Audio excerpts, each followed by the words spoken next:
No use you standing there, you might just as well off it. And you can just go and tell your pressure committee that something stronger than them has taken charge, destiny. What about this furniture? You shut up when I'm talking, can't you? The Lord moves in a mysterious way, Mr. Leonard Swinley. Oh, it was all very clear to me. That day I walked into the town hall, I know that I was the chosen one. Oh, I can't enter into this sort of discussion with you. Ah, the truth hurts, doesn't it? I can see that. You can see nothing of the kind. Can't I? Can't I? I can see more than that. Can you see what's going to happen to this furniture? I thought I told you to shut up when I was talking. You're getting paid by the hour, aren't you? Oh, I hope so. All right, well, mind your own business and shut up. And look, what happened when I tried to raise my voice against the town hall tyrants? I'll tell you what happened. I was cast aside, stoned, and turned into the wilderness. And on top of that, you tried to give me the push. But Providence decided to take one more chance. I don't suppose you believe in Providence, do you? My beliefs are well known, Mrs. Sharples. Aye, and so is your character. Well, Mr. Trevor, let me tell you one thing. For the first time in the history of this hall, somebody fell down them front steps. And here we are. All I did, I fall down these front steps. Suppose you're trying to say it was an accident, are you, Mrs. Sharples? Well, as far as I'm concerned, it was an accident. You were dismissed from your post as housekeeper for a very good reason, and on leaving the vestry, you chanced to slip and sprain your ankle. Sprain? Did you say sprain? This ankle's broken. It went off like a pistol shot. Now, Mrs. Sharples... Don't you dare lay a finger on me. Oh, you better not. I get the public officer of health on you. However, I do reserve the right to remain here until the doctor arrives. I may as well tell you that if he certifies you fit to be moved, I shall insist on your vacating these premises at once. You've got to hope.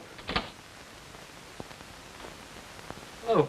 Ah, Doctor. Ah, you're well attended, Mrs. Sharples. Oh, you might say so. Now you've finished saying stupid things, perhaps you'll come and get on with your work. Aye, I'll do just that. How did you get yourself into this state? Well, Mrs. Sharples was just leaving. Asking me. I'll tell you how I got into this state. I was being evicted from these premises, but it was not to be. The hand of Providence breached down, and I was the first person within my memory to fall down and sustain this horrible injury. Oh, I better have a look at it then. Ah, well, that's what you're here for. You've gone very quiet all of a sudden, haven't you? Well, you might. Don't think you're going to get away with this, you know. There isn't a court in the land that wouldn't give me damages. He's going to take every penny you've got before I finish with you. Ooh. But I'm not touching it, Mrs. Sharples. I know you're not touching it. The pain has to get to the brain before it makes itself felt. Don't you know that? No, no. But there are one or two things I do know, and one is that you haven't broken your ankle. You've just given it a wee twist. And I'll bet the whole of Sucky Hole Street's a bent Bobby that you could get up in it right now and walk round this room. What did you say? Go on, just give it a wee try, eh? Ah, I see. So that's your little game, is it? How much has he paid you?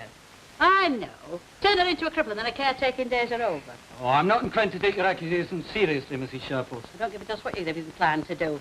I know what I know. If I put that foot on the floor, within a week my leg will be off, and I'm calling on you two as witnesses. I don't want to be a witness. All I want to know is, has this furniture to go to number 7 Maudsley Street, or has it not? I think it's just about time we put a stop to this pantomime. Is Mrs. Sharples' furniture outside? According to her, there's some stuff in them boxes. Them boxes, you do touch those boxes and there'll be trouble. Them's my private papers in there and they stay inside. Your private papers have no place on this property. Kindly remove them. All right, go on. Say it. But before you do, let me remind you of something. What Providence hath given, so it can take away. And it hasn't finished with you yet.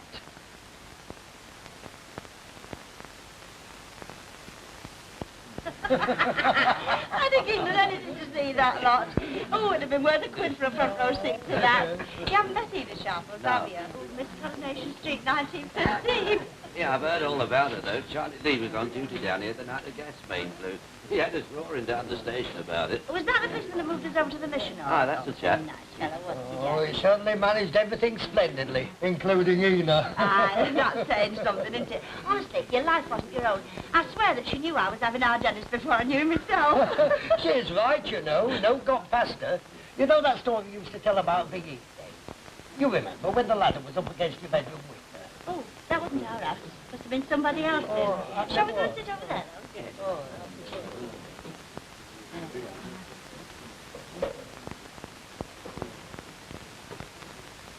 All alone tonight, love? Oh, I expect they'll be coming in later. Of course, they'll have a lot of work to do, won't they? She's taken it very hard. Well, I, for one, don't blame her. After all, if you've got a little house of your own and you've got it the way you want it, it must be very upsetting when someone moves in with you. Very upsetting. Ooh. Pardon, love? Who's it upsetting to? Martha, love, didn't you say she'd taken it very hard? Oh, I didn't mean her. I meant Ina. Oh, I misunderstood. It's Ina that's taken it very hard. But I see what you mean. Ah, well, we'd best not talk about that. Or perhaps I shouldn't say it. But Ina isn't the easiest person in the world to get on with. No. You can stretch the bond of friendship too far, I always say. I hope I'll always be the first to offer her a helping hand. But when it came to giving Ina a home, I just thought of my mother in one chair in our back room and Ina in the other, and I put my foot down. After all, one's duty to your own flesh and blood comes first, doesn't it? Of course it does. Oh, I hope you don't mind me going on like this, but I just had to say it. Not in the least. And this is strictly just between us two, like. Oh, I just had to say it. Hey, what's got her talking? Never you mind. More in her than meets the eye.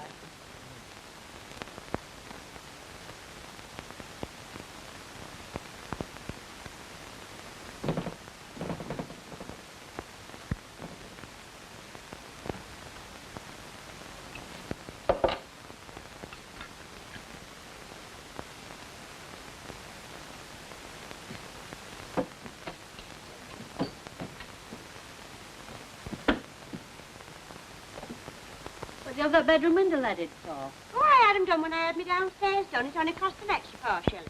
Oh, I see. Have you got the wind cleaner? Well, I did have, but they come and go do window cleaners. Ah, well, this one had better come, and you better start cleaning up, bit lasses. Let a bit of sunshine through. It's like something in strange ways up there. And don't say I've been there, because it won't laugh. I wasn't going to. Where do you keep your cold? By the back in door. Well, let's have a look. I thought you said your uncle was troubling you. Oh, you have to pick in a quarrel with me as soon as I walk into the house? Oh, no. Well, then what do you mean you thought my uncle was troubling you? You ought to be pleased that it's getting better. Oh, I am pleased, Ina. Oh, well, I wouldn't be a bit surprised if he started up against me any minute.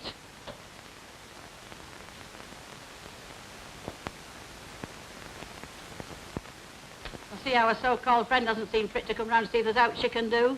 No. By gum, you can sort 'em out at a time like this.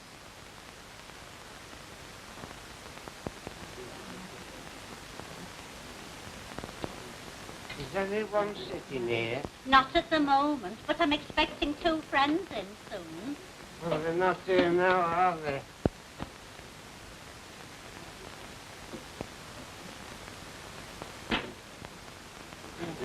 That's the finds a bit of love. Oh, yes, sir. Oh, maybe you'd like to go and sit down and I'll bring it to you. You think I've had enough, don't you? Well, I won't have had enough until I get the pint of bitter. So just you go and draw it. And don't bother to be sending for landlord. I've met your kind before. You think you know when a fella's had enough. Now behave yourself and let go of my arm. And them was his very words, sir. Hello. I'll go. No, you won't. It's my pub. I'm telling you, I'm having a pint of bitter. Now then, what's the problem? Well, this gentleman here seems to think that he can... Don't listen to her. I come in this pub for a quiet drink. Oh, well, you've come to the wrong shop. Come on, let's have it out. You can't tell me to get out. Can't I? I happen to be the landlord here, and if I say out, it's out. I don't care if you boss up drinking No, brewery. none of that. Come on, are you going quietly or have I got to take you? Now, tell your friend. Hey, Don't what do you think you're doing? I'll show you what I'm doing.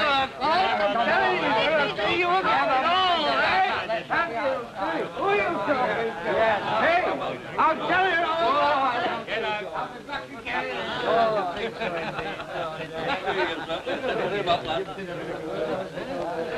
Well, I can see you've done that before. Oh, he's not soft as he looks. She doesn't give me much chance of getting big-headed, does Oh, she? go on, will you? You know what I mean. You're quite right. I've done it before, but not for some time. It's a long time since we had a spot of bother here, isn't it? Must be 7 or 8 years. Has he been in here before? Never clapped eyes on him before.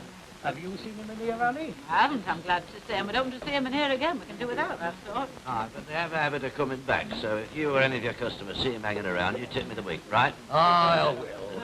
But I'm not worrying too much. In spite of what it may sound here, it's always pretty quiet. Yeah. Right.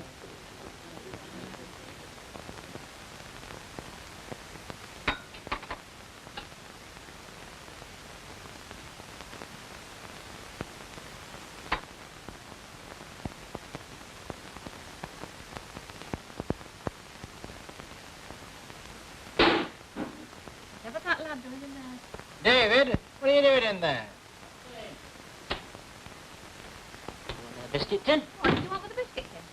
don't expect modern youth to tell their parents anything, do you? I'm just getting myself a biscuit. Everything goes rubbing about. All right, lad, let's see your cheeks. Oh, stop.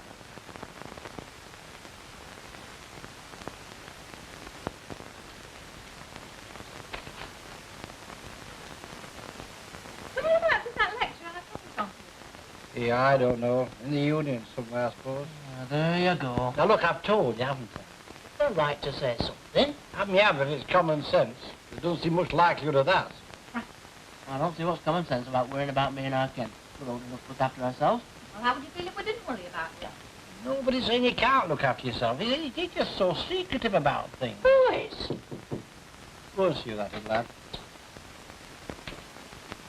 Don't go on it, David. You know it isn't him. Well, look, I've got to have a word with him sometime. I mean, you know what he's like. And sir, it's Mr. Tatlock, Dad. Oh. Oh, good. Hello. No, don't bother getting up, Frank. I only want a bit of information. All right. Wondering if you can tell me where I can get hold of Swindley. Oh, I don't know where he lives, and he'll have left the shop now. Well, I have tried. Oh, wait a minute, no. Florrie Linley was telling me Miss Nugent's moving into the vestry tonight. She's taking over till they find a new caretaker. And surely Mr. Swindley will be there when she moves in. Yes, that's right. I'll give it a try. And any road, if he's not there, she'll know where he lives. He's a one to track down, is young. Oh, I saw your Kenneth at bus stop, but he couldn't help me. Oh, did you? He's going to a lecture. Oh, I never asked. I saw you were getting a bus out at town, so I thought perhaps you were going somewhere private like. Still, with university spelling as it is, they'll be having the lectures all over the shop, won't they? Yes. Well, thanks once again for the tip, and I'll go round there. I'll see myself out. All right. Yeah. Ta-ra, lad. Now, don't stay, because they do hold lectures all over the place. I was only surprised at how Ken getting on a bus going out of town, that's all.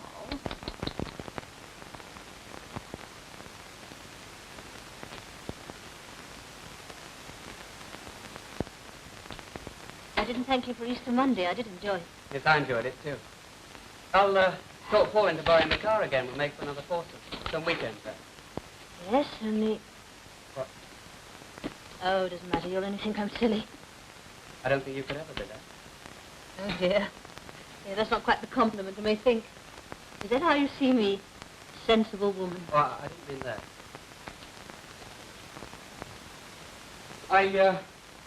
I haven't told my parents about it yet. Well, I haven't any to tell. It makes life easier. Do you think life should be? I don't think we should complicate it. That's what you're doing. Well, you haven't told your parents about me yet, and let's make up another foursome.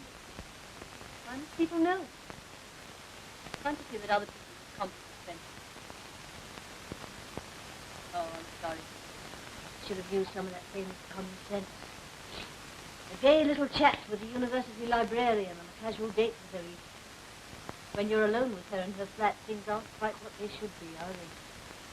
There's a ready-made complication. You want other people's approval before you commit yourself. That's not true. I'm 11 years older than you are. Doesn't matter. How do you expect me to be sure of that?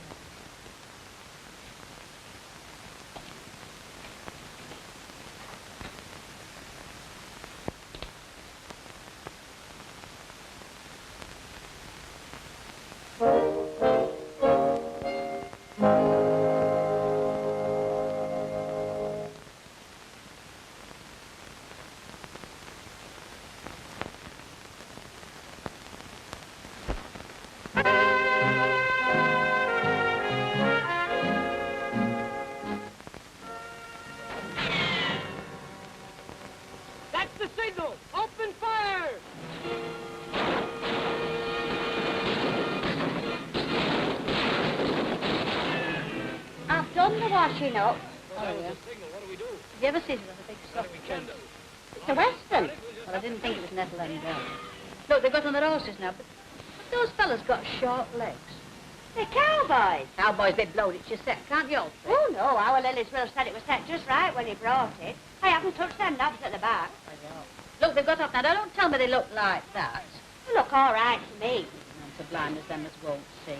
Anyway, what about coming down to the Rovers for a drink? Minnie'll be waiting. Let her wait. She's done that for us. Besides, my ankle's not right. Don't think I thought you didn't hold with television. there's no doubt I do, please you. I'm only saying what you said. Look, there are two kinds of folk who watch television. There's them that they call critics, and there's them that go up at it night in, night out because they can't do naught else. Now, It's a well-known fact that if you want to be a critic, you've got to know what you're talking about. That is why I'm watching this. Look at this, Mud. Anybody with brains in their head wouldn't watch this. So why don't you go down to the Rovers, then? I told you, my ankle's not right. Will you be told? Besides, I wouldn't go out at all if there was a drink in the house. Hear what I said? Yes. I haven't got anything in. I don't keep drinking in the house. I never have done. All right, don't keep on about it. Where have you hidden it? In what? Oh, don't come near us. There's a bottle of whiskey at the back of that cupboard there, that's what. Have you been rooting? I have not been rooting. Did you or did you not ask me to make myself at home? Well, perhaps I did. Well, how can I make myself at home if I don't know where things are? Well, there's no need to go on like that about it. You were mistaken. There was no whiskey in that cupboard. Oh, mistaken now. Mind you, it's my ankle that's damaged, not my house. And I thought that the arrangement whereby I came to live with you was to be one of mutual goodwill. You're off to a fine start, aren't you? If you saw whiskey in that cupboard, I'd keep it in as a medicine. Well? Well, what? Well, who do you give medicine to? Folks, what's ill? Do you want water with it? No, thanks.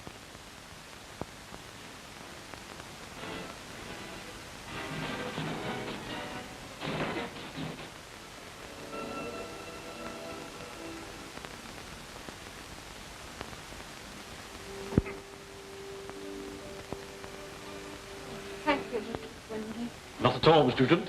Anything I can do to help? Quick whisk round and we'll soon be nice and cosy. Yes, Mr. Swindon. There is one thing. What's that? How long do you think it'll be before you appoint another caretaker? Miss Nugent, I feel that I must emphasize this. The unhesitating way in which you stepped into the breach has earned the admiration of the entire committee. You may be sure that we will relieve you from your arduous task at the earliest opportunity. Oh, well, that was all. Thank you. Thank you, Miss Nugent. Nothing. Nothing, Miss No, not really. Oh, no. No, I can't agree with you there. You know, I'll go. Ah, the Tetlock, isn't it? Yeah, that's right. I'm glad I found you in. I'd like to have a word with you if you spare me a minute. Certainly, yes. Come in, Joe. Oh, good evening. No, Miss, of course. Indeed, I do. Yes. Now then, Mr. Tetlock. Well, Mr. Swindon, to cut a long story short, the folks in Coronation Street are having a bad attack of conscience.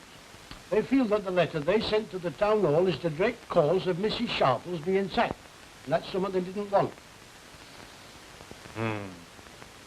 Yes, but, with all due deference, Mr. Tetlock, I must point out that you and your neighbours were not Mrs. Sharple's employers. No, we know all about that. All we're asking you to do is to present that petition to your committee. You're seriously requesting the committee to reinstate Mrs. Sharple? Well, there was no harm done. After all, it was only a rumour about that demolition. And anyway, who are you going to get to take her place? Who'd want to live with the spirit of Ina Sharple? Ah, yes, quite well. Perhaps you'd leave this with me, would you, Mr. Tetlock? Well, all right, and I'm sure you'll do everything that's right and proper. Thank you very much. Not at all. Good night, Mr. Newton. Good night. Good night, Mr. Good night, Mr. Tetlock. Right, sir. Really, some people do spread alarm and despondency, do they not, Miss Nugent? Yes. And he said that about the... Of course, we must take no notice of them. We must continue to do our duty as we see it. Which reminds me, I must go. Good night, Miss Nugent. I'll pop in again tomorrow to see that you've settled in. Spirit of Ina Sharples? Oh, dear me.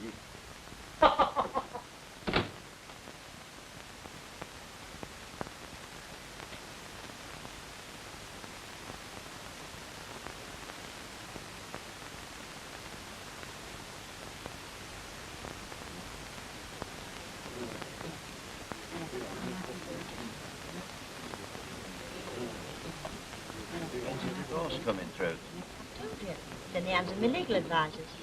Anyway, don't be so impatient. What's that supposed to mean? Well, if you don't know, I'm not going to tell you. He'd have thought Ivan and Linda were coming in. I expect they will when they get fed up with decorating. Bet she's taking the hammer to him. Those kids of mine. Hey, what are you talking about? You got a couple of good ones there and you don't know it. Must be low. Perhaps it is. Oh. She must have put the hammer down. Here they are. Hello, look. What are you going to have? Master juice. Beer, please. Bitter beer.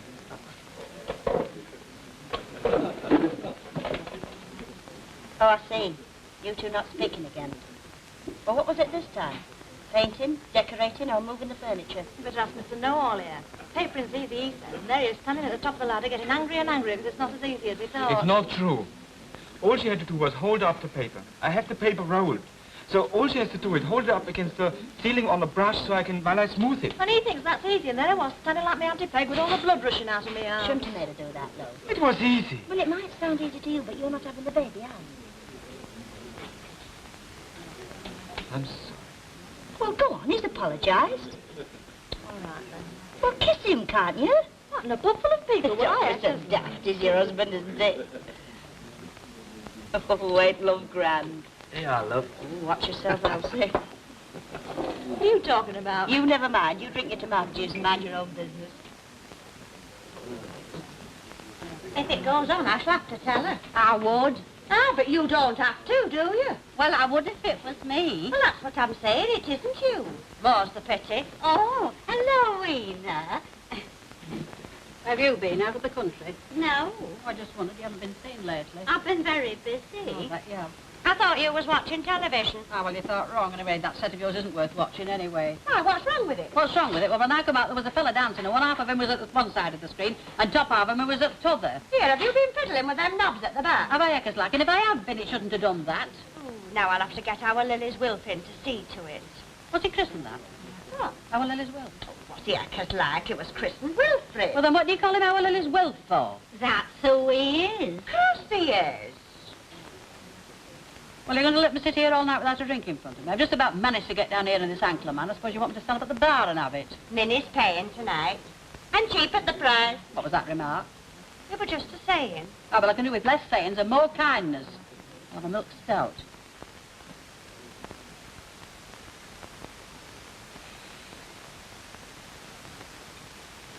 I better go. Don't tell your parents about me, not... Why not? Why do you always want an explanation for everything? I meant what I said. It doesn't matter to me. I meant what I said, too. It would matter to other people. They'd create problems for us. Yeah, I know. So we don't want problems, do we? No. Better go. Thanks for coming out with us, Nathan. Oh, thank you, though. Your tickets after all. I enjoy a good amateur show once in a while.